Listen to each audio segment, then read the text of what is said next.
Hello class 9th. Hope you all are doing well and concentrating in your studies. Students, be regular with your assignments also. Students, today in this video I am going to continue the same chapter in chemistry, that is your chapter number 3, water, and I am going to explain about the hygroscopic substances, drying agents and dehydrating agents, and about the hard water and soft water, and in the end I am going to discuss the exercises of chapter water. Let's start the chapter water. Right, there are many substances which absorb moisture from the atmosphere when exposed to the air, right, and they change their state. But there are many of them which do not change their state. So the substance which change their state, they are called deliquescence. And so what are deliquescent substances? These are the substances which on exposure to the atmosphere absorb moisture from the atmosphere and dissolve in the absorbed moisture and change into liquid state. And these substances are called what? Deliquescent substance, and then phenomenon is called what? Deliquescence. For example, iron 3 chloride, calcium chloride, sodium hydroxide, potassium hydroxide are the examples of deliquescent salt. Some of you must have seen that during rainy season or during humid atmosphere, sodium chloride, that is common salt or table salt or namak, become moist. Does it mean that common salt is a deliquescent substance? And the answer is no. Actually, common salt is not a deliquescent substance, but it contains a small amount of calcium and magnesium chloride impurities which are deliquescent. Hence, the impurities absorb moisture from the air, thereby turning common salt sticky and wet during rainy season. And the other substances which absorb moisture but do not change their state, they are called what? Hygroscopic substances. So what are hygroscopic substances? Actually, there are certain substances when exposed to the atmosphere at ordinary temperature, they absorb moisture from the atmosphere without dissolving in it. And this property is called what? Hygroscopy. And such substances are called hygroscopic substances. For example, concentrated sulfuric acid, quicklime, silica gel, phosphorus pentoxide, etc. Have you ever noticed that when you buy new bags or shoes, small silica bags are there? What is the use of these silica bags? Actually, these silica bags, they are what? They are kept inside these packets to absorb moisture and keep things dry. Even these silica gels can prevent bacteria and mold from growing. So, hygroscopic substances may be amorphous solids or liquids. These substances do not only absorb moisture from air, but certain substances can remove moisture from other substances, and these are called drying agents. So what are drying agents? These are actually certain substances which remove moisture from other substances are called desiccating agents or drying agents or desiccants. For example, concentrated sulfuric acid, phosphorus pentoxide, quicklime, silica gel, etc.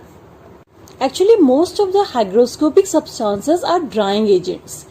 And drying agents, they can easily absorb or remove moisture from other substances.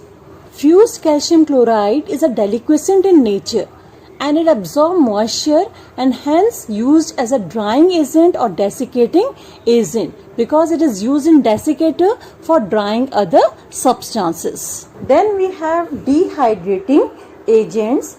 These are the substances which remove chemically combined water or elements of water from compounds due to their strong affinity for water. For example, concentrated sulfuric acid, being hygroscopic in nature, acts as a drying agent and also as a dehydrating agent. Let us understand more clearly about dehydrating agents with an example. For that, take 1 spoon of sugar in a beaker and then add a small amount of water into the beaker to make sugar solution. Then slowly and carefully add few drops of concentrated sulfuric acid into the beaker containing sugar. Observe what happens. There will be some effervescence and the mixture starts frothing because of the heat being generated by this exothermic reaction. And the black mass formed is pure amorphous carbon called as sugar charcoal. Actually, sugar is a carbohydrate that is compound of carbon, hydrogen and oxygen, or you can say carbon and water. And the formula of sugar is C12H22O11. And concentrated sulfuric acid removes water from sugar and pure carbon is set free. Therefore, concentrated sulfuric acid act as dehydrating agents. Let's see some differences between drying agents and dehydrating agents. Drying agents, they remove moisture from other substances, while dehydrating agents, they remove chemically combined elements of water in the ratio of 2:1, that is 2 part hydrogen and 1 part oxygen from a compound. Secondly, removal of moisture by drying agent is a physical change. For example, hydrated copper sulfate, which is blue in color, is converted into anhydrous copper sulfate with the help of concentrated sulfuric acid.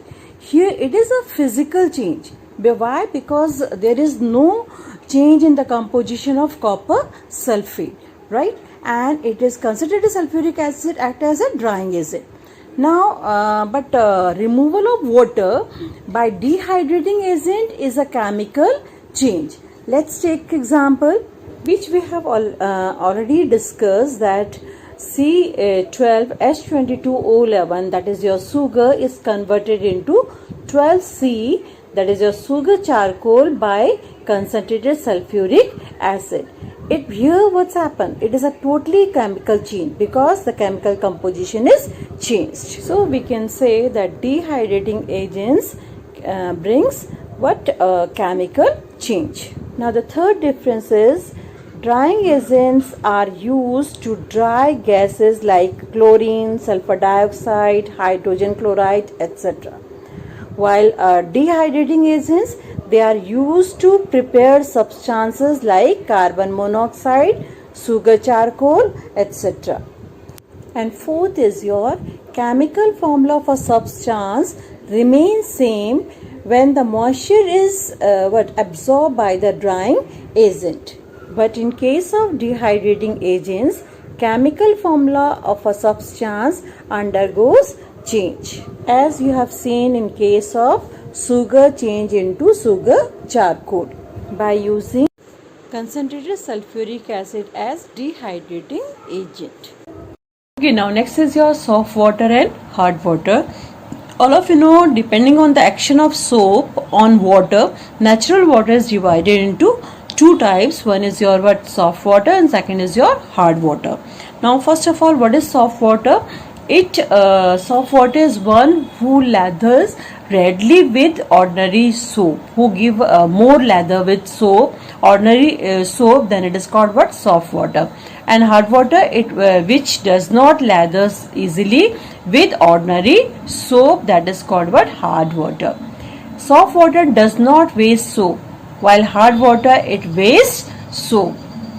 And soft water examples are your rainwater and distilled water are examples of soft water, while examples of hard water are spring water, river water, lake water. These are hard water.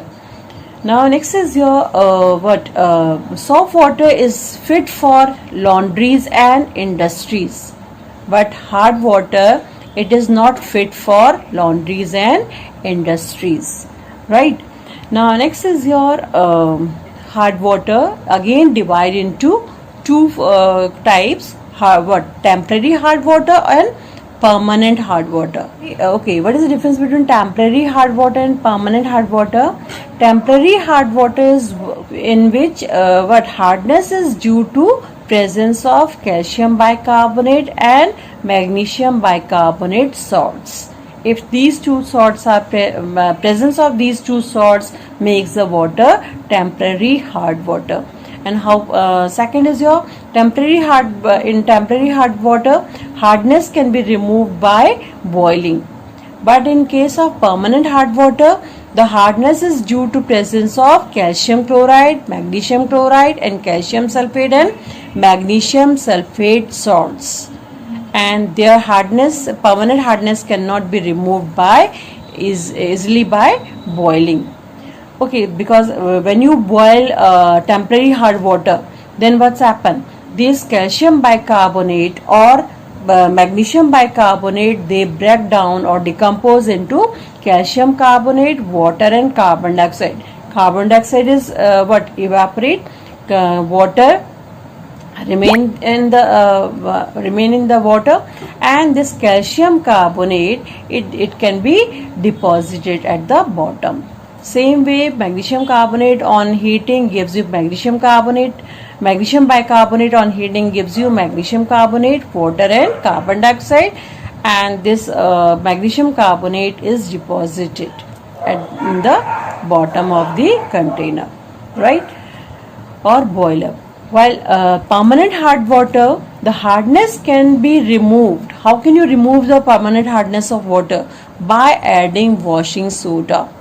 And what's happened when you add washing soda? This is the formula of sodium washing soda. When this washing soda is added to the permanent hard water, which contain calcium sulfate or calcium chloride or magnesium sulfate or magnesium chloride, they form what? Calcium carbonate. And actually this calcium carbonate forms what? Insoluble precipitate of this calcium carbonate or magnesium carbonate is formed, which is filtered out, and the remaining solution contain soluble sodium salts which do not cause hardness in water, and hence now the residual water is what? Become soft. Let's discuss some exercises of this chapter, water. For question number 17 is here, washing soda and iron 3 chloride are separately exposed to the atmosphere. State the observation seen. Second, the phenomenon which occurs, and third, the reason for the phenomenon occurring in each case. You know that washing soda is a efflorescent substance and its formula is Na2CO3 10 H2O, while iron 3 chloride, that is your FeCl3, is a deliquescent substance. So when you expose these two substances to the atmosphere, what do you observe? First is your washing soda change into the amorphous state on exposure to the atmosphere, while iron 3 chloride change into liquid state when it is exposed to the atmosphere, right? Now second, according to the questions, second part is your give the phenomenon occur in both the cases. So which phenomenon occurs in case of washing soda?